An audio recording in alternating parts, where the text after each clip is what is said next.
আসসালামু আলাইকুম। আমাদের ফার্মে যে কোয়েল পাখিগুলো আছে, কবুতর আছে, মুরগি আছে, তো আজকে সকল কিছুর আপডেট এই ভিডিওর মাধ্যমে দেখানোর চেষ্টা করবো ইনশাল্লাহ। তো আমাদের ফার্মে যে মুরগিগুলো আছে, মুরগিগুলো আমরা কীভাবে বাড়াইতেছি, মানে আমাদের যেহেতু মুরগি অল্প আকারে, তো আমরা এগুলো খামারের জন্য আরও বেশি করতেছি, মানে বাড়ানোর চেষ্টা করতেছি। তো তাই আজকে আপনাদের ভিডিওর মাধ্যমে দেখানোর চেষ্টা করবো সকালবেলা আমাদের পোষা প্রাণীগুলো আমরা কীভাবে যত্ন নিই, তাও আজকে আপনাদেরকে দেখানোর চেষ্টা করবো ইনশাল্লাহ। তো আমাদের সকালবেলার কাজ হচ্ছে আগে সর্বপ্রথম আমাদের ফার্মে এসে যে কবুতরের বাচ্চাগুলো করছিলাম এগুলোকে ছেড়ে দেওয়া, কারণ এগুলো সকালবেলা উড়ার আজকে একটু লেট হয়ে গেছে, কারণ আমাদের এখানে সূর্য উঠতে অনেক লেট করছে, প্রায় 9টার মতো বাজায় বাজছে। তো তার জন্য সকাল 9টার দিকে উঠে আমরা কবুতরগুলো ছেড়ে দিতেছিলাম।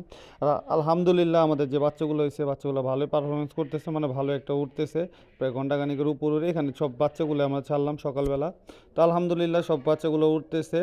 আর এগুলো উড়তে মানে এত সুন্দরভাবে উড়ে যা খুব ভালোই লাগে আমাদের ফার্মে সকালবেলা। আর আশেপাশে যেহেতু কবুতর উড়ে না, আমারটাই শুধু উড়ে, তো দেখে আরও ভালোই লাগে যে একলা ওদের মন মতো ওরা উঠতে পারে। আর এখানে শুধু সমস্যা হচ্ছে একটা বাজ পাখি, মানে বাজ পাখির একটু বেশি আমাদের করে আর কি, কবুতরগুলোর ডর দেখায়। তো কবুতর উড়ানোর শেষ হচ্ছে আমাদের মুরগিগুলো ছেড়ে দেওয়ার কাজ। আমরা মুরগিগুলো আজকে সকালে ছেড়ে দিই। আর আলহামদুলিল্লাহ আমাদের মুরগি ফার্মে দেখছেন মুরগি কতগুলো হয়ে গেছে। আর আমাদের একটু গলা ছিল মুরগির শখ বেশি, তার জন্য আমরা একটু গলা ছিল মুরগি বেশি করছি। তো ইনশাল্লাহ আমরা সামনে আর একটা গলাচিলা ফার্ম করার চিন্তা করতেছি, যে সব গলাচিলা মুরগি থাকবে। তা আমাদের গলাচিলা মুরগিগুলোর জন্য একটা মোরগ আনছিলাম, আপনারা দেখছেন।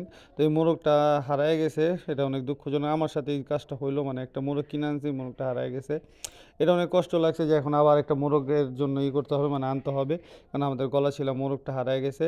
আর এই পাশে আমাদের কিছু বাচ্চা করছিলাম ফার্মে আসার পরে, মানে মুরগির বাচ্চাগুলো ফুটাইছিলাম, আলহামদুলিল্লাহ এগুলো 1 মাসের বেশি হয়ে গেছে। আর বাচ্চাগুলো একটু মোটামুটি ভালোই হয়েছে। আমাদের এখানে মোরগ বাচ্চা হয়েছে একটু বেশি, সমস্যা নেই। আমাদের যেহেতু মুরগি আছে বেশি, মোরগ কম, তার জন্য এগুলো আমরা অনেক কাজে দিব। আর এগুলো আমরা সব রেখে দিব, মানে এটাগুলার আমরা প্যারেন্টস হিসাবে রাখবো। যাক আলহামদুলিল্লাহ এগুলো যাতে ঠিক মতো বড় হয়, সবাই দোয়া করবেন।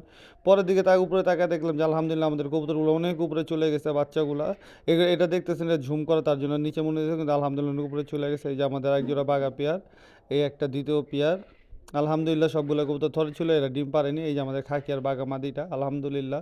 আর এটা হচ্ছে আমার 40 কিলো জেনারেশন, এই জোড়াটা আমার 40 কিলো ছাড়া বাপ মা। এই আমার সুন্দরী পেয়ারটা আলহামদুলিল্লাহ, এটা আমাদের ফোস্টার পেয়ার। সবগুলো কবুতর, এটা আর্মি পেয়ারটা আলহামদুলিল্লাহ। আমাদের সব কবুতরগুলো ডিম নিয়ে বসে আছে। সবাই আমাদের কবুতরগুলোর জন্য দোয়া করবেন। আর এখন হচ্ছে কোয়েল পাখিটা খাবার দেওয়ার সময়, সবগুলো শেষে আমরা কোয়েল পাখিটা খাবার দেই। তো এখন চলে যাচ্ছি কোয়েল পাখির রুমে। আলহামদুলিল্লাহ আমাদের কোয়েল পাখিগুলো সব সুস্থ আছে। আর আমাদের ডিমের প্রোডাকশনও খুব ভালো আসতেছে। আমাদের ডিমের প্রোডাকশন প্রায় 80%-এর মতো আসতেছে। এই যে দেখেন আমাদের কোয়েল পাখিগুলো, রুমটা শীতের জন্য ঢেকে রাখি, এখনও যেহেতু রোদ উঠে নেই তার জন্য ঢেকে রাখছি। আর আমরা কোয়েল পাখির রুমে গেলে আমাদেরকে ঠোকাঠুকি চালু করে দেয়, মানে যেহেতু ওরা আমাদের সাথে পরিচিত হয়ে গেছে। আলহামদুলিল্লাহ দেখছেন কোয়েল পাখিটা আমাদের খাবারের পাত্র পিঠে গেছে। আলহামদুলিল্লাহ আমাদের কোয়েল পাখিগুলো আমাদের সাথে অনেক ফ্রেন্ডলি হয়ে গেছে। আর সবচেয়ে বড় জিনিস হচ্ছে এইটাই যে একটা আপনার পাখি যখন পুষবেন, ওকে আপনার সম্পূর্ণটা দিয়ে ভালোবাসা দেবেন, যাতে ও আপনাকে ভালোবাসা, আপনাকে দেখলে ভয় না পায়। তার এটাই আমাদের হয়েছে আর কি। আলহামদুলিল্লাহ আমাদের কোয়েল পাখিগুলো আমাদেরকে সাথে পুরো মিশে গেছে, মানে আমাদেরকে এখন ভয় পায় না। অন্য লোক দেখলে ভয় পায়, কিন্তু আমাদের দেখলে ভয় পায় না। একটা কোয়েল পাখি দেখেন খাবারের পাত্রের ভিতরে ঢুকে বসে আছে। পরে এটারে বের করে দিলাম। পরে বের করে দেওয়ার পর আলহামদুলিল্লাহ আবার খাবার দিতেছে আলহামদুলিল্লাহ। তো আমাদের কোয়েল পাখিগুলোর খাবার দেওয়ার পরে দেখতেছি যে আলহামদুলিল্লাহ আমাদের কোয়েল পাখিগুলো সকালে একটা ডিম পারছে, মানে ডিম পেলাম আমরা একটা। তো খাবারগুলো দিয়ে দিয়েছিলাম ভালো। আর আমাদের কোয়েল পাখিগুলো সব সুস্থ আছে। তার আমাদের কোয়েল পাখি সুস্থ রাখার পিছনে আমরা যে ভ্যাকসিনগুলো ব্যবহার করি, সামনে ইনশাল্লাহ চিন্তা করতেছি একটা আপনাদেরকে সেরকম একটা ভ্যাকসিনের ভিডিও দেখাই দিব, যে আমরা কী কী মেডিসিন ব্যবহার করি আর কী কী মেডিসিন ব্যবহার করার কারণে আমাদের 80%-এর মতো ডিম পাচ্ছি। আলহামদুলিল্লাহ আমাদের সকালবেলা কোয়েল পাখির খাবার দেওয়া শেষ। তো এই যে কোয়েল পাখিগুলো দেখতেছেন। আর কোয়েল পাখি যদি অসুস্থ হয় তাহলে আপনারা সহজেই বুঝতে পারবেন। বুঝাটা হচ্ছে আপনার কোয়েল পাখি যদি একটু অসুস্থ হয় তাহলে ফুলে বসে থাকে।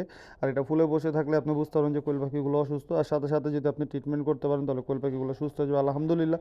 আর অবশেষে আমাদের যে কিছু দেশি মুরগির বাচ্চা ফুটাইছে এগুলোর খাবার দিতেছি। এই যে দেখেন বাচ্চাগুলো আলহামদুলিল্লাহ সুস্থ আছে। তো সবাই আমাদের ফার্মের জন্য দোয়া করবেন, আল্লাহ যাতে আমাদের বরকতময় দান করেন, আমিন। আসসালামু আলাইকুম।